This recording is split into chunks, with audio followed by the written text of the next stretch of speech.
Welcome to the Daily Bolster.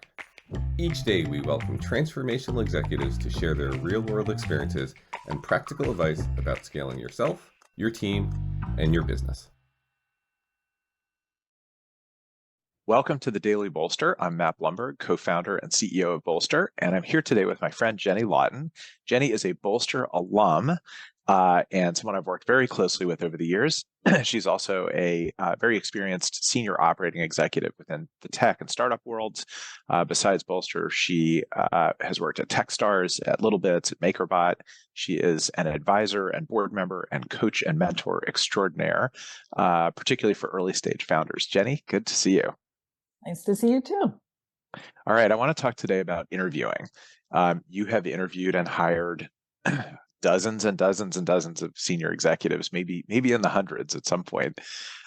What is your interview process, or what do you think is unique about your interview process for senior execs? I have a pretty basic interview process, and I often think in grids. So I have a 4-square process that I look at for people, for understanding people and helping people understand themselves. And it has, in the upper right corner, there's a good at like box, things that where you put things that you're good at and you like doing. In the lower right corner is this box that's things that you're good at and don't like doing. In the upper left box are things that you are like doing but you're bad at. And the lower left box, you just shouldn't even touch. You're bad at. You're not. Right. You shouldn't even be there. And so I used to actually have people fill it out in the interview. I would give them a sheet of paper, fold it in 4, and say, now you need to fill this out. We'll talk about what's in there. That was actually, I found people saying, can I get home and then come back to you? So that really wasn't a very efficient process. So I've just jumped to asking people if they could share with me something that they're good at doing, but don't like doing. And what I'm actually all right, doing so you're picking one box. I'm picking one box. Tell me something you're good at but don't like doing. And the red flag that I'm looking for there is if what they tell me is a core part of their job, that's saying to me that that it's most likely not the right job for them, because I think people are most dissatisfied when they end up spending their time doing things that they're good at and don't like doing. Like it's drudgery. You really want people very squarely in that good at like space. Right. The only time when I find that it's okay that it's there, and I'll have a follow-on question as well, if that's a core part of the job, if they're in a management position and they're going to hire people who are going to do that work that they don't like doing, but they are good at. And like, I ask them, like, how are you going to handle that? Because this is a core part of your job.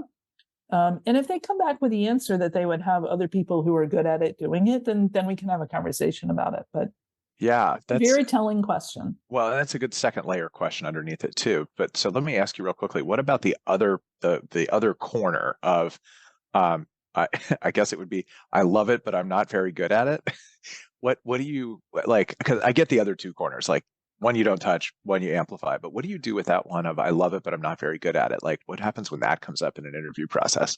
I mean, so it depends on the job. Like for an executive, it's probably not the right fit, but for a mid-level person, it might be good that you're hiring someone that they love it and they're not good at it. If you feel like they're able to move over into that box, it's actually, I think that there's a lot of growth potential with that person. Or I guess if they have a roadmap for moving into that box. Yeah, and so it's a good conversation. But I'll tell you, the good at like one, I asked the guy who had applied for a really very detailed financial job once. I'm like, could you tell me something that you're good at and like doing? Like just, and he's like, anything?